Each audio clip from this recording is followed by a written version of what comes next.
Hey everyone, welcome to this behind the scenes look at how I made Bad Guy in ALK2 by Zenaudio.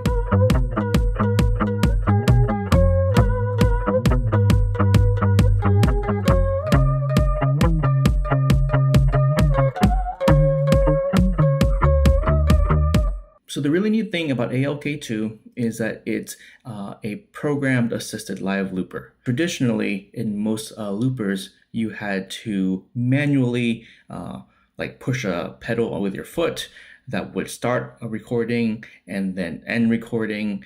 You still have to produce the sound in ALK2 in some way or another, but you don't have to do all of the thinking about when a beat is actually recorded in real time. You can plan that ahead of time and program it. So in ALK2 here, as you can see, here is a zoomed version of the entire song of Bad Guy. I've got a metronome here. I've got a drum kit here, the main bass line, the chorus parts, and then two melodic parts. Nearly every single sound in this song was produced by the DAW itself. So this is the kind of open sound of my DAW.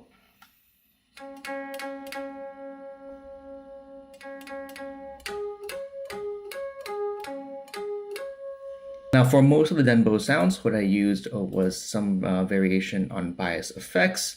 In this case, I use an octave plugin for the bass line.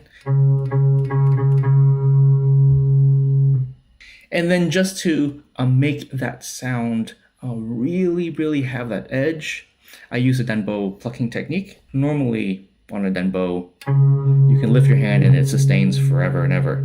But if you keep your hand on it, it has this nice plucky percussive sound. So the main bass line is something like.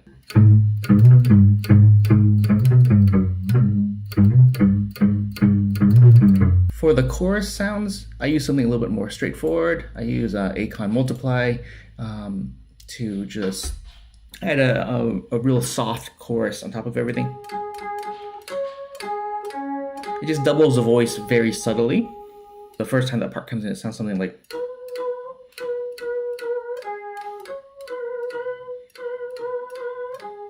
So now what would be considered the main melodic part? I wanted to do something different. I didn't want to just have a normal DAW sound. The chorus part already sounds mostly like a natural DAW. So instead, what I did was to have two guitar sounds and then have those kind of duel with each other at different points along the song.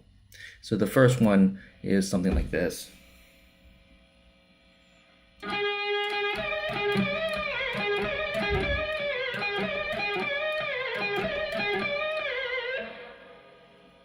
And then the second one is something like this.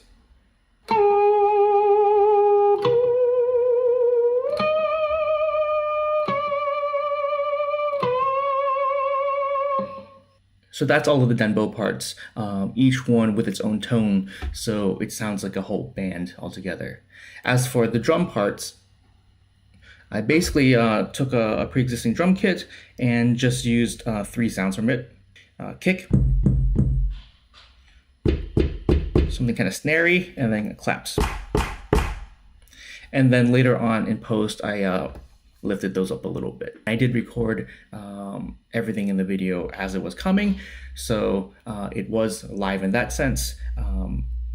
I kept everything really basic so that the CPU usage of ALK2 wouldn't be too badly affected, because it does have a tendency to lag. Going back to the main screen of ALK2, you can see that there are these red regions and then these green regions. The red regions are the ones that will be recorded as a loop, and then the green regions are the ones that will reference the loop that was previously recorded. For example, to begin the song, I wanted to immediately make two different drum motifs very quickly. My solution was to have two of the three drum motifs already covered in a measure. And the way I did that was, well, the first drum motif in the song is just this basic, right? And then the second one is,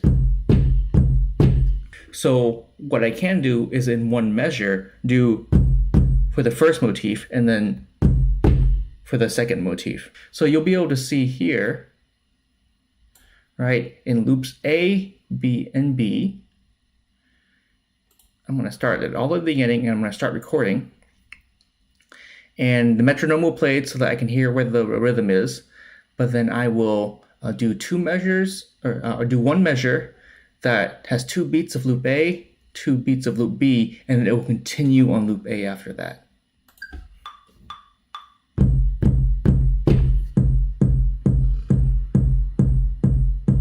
So yeah, you can see from there, it'll continue to play loop A, and then eventually it'll get to loop B, like that. So let's do it with all the different parts for the first little bit of the song, just so that you can see what's happening here. Okay.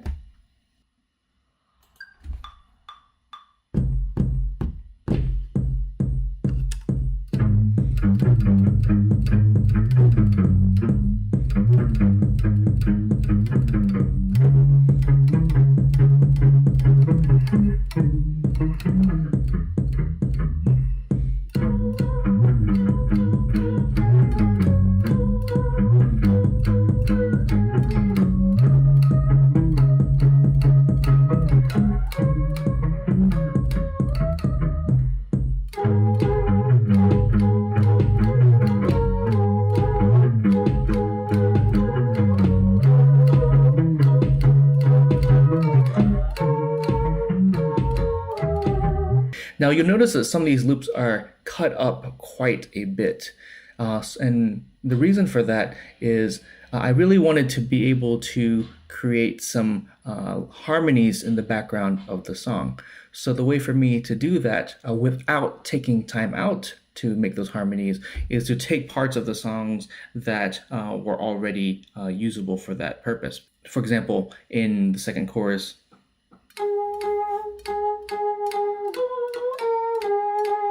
so I can use that note and just have it running like this.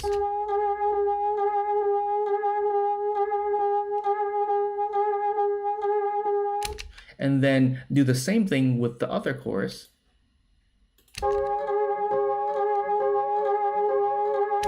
And then together with the bass and the drum.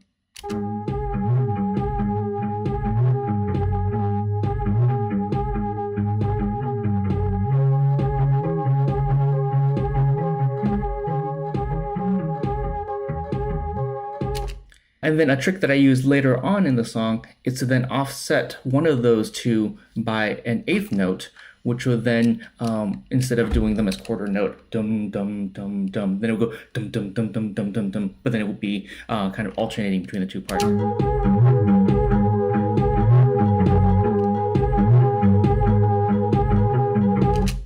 So that's basically how it's done. I added each of the parts one by one. I listened to Billie's original song to get a sense of where I wanted the loops to be. In fact, I actually began with sheet music, writing out each of these parts, deciding when they would come in, deciding what the harmonies would sound like in music first to make sure that it all came together really nicely. So I planned it out there first. Then I went to ALK2 to program each of the parts. And you can see here from the red parts that bounce up and down from the drums to the bass line to the chorus parts, down to the melodic parts, back to the drums, to a chorus part, to another melodic part, so on. All right, so I'm always doing something through the entire song. After that was done, I bounced every track out, either for the percussion, the original MIDI, or for the dembow parts, a pure dembow without any of the effects. And then I threw that into a DAW Reaper so I could really balance out all the sounds the way that I wanted to. But once again, the what you heard was being recorded right there in the music video live after a bunch of takes trying to get it just right. Well, I hope you enjoyed this look into my workflow and my thinking process. This was my first time using Zenaudio's ALK2 for a project. It was a lot of fun. I have some kinks to work out for playing it in a real live performance. I think one of the most important things is that I'll probably be offloading a lot of my effects, like the guitar distortion, like the octave sounds, like the reverb, to a pedal so that my CPU isn't being used up for those kind of things, and the CPU can just be dedicated entirely to the looping process. I hope you enjoyed. Thank you so much for your support and following the channel, and I'll see you guys soon. Peace.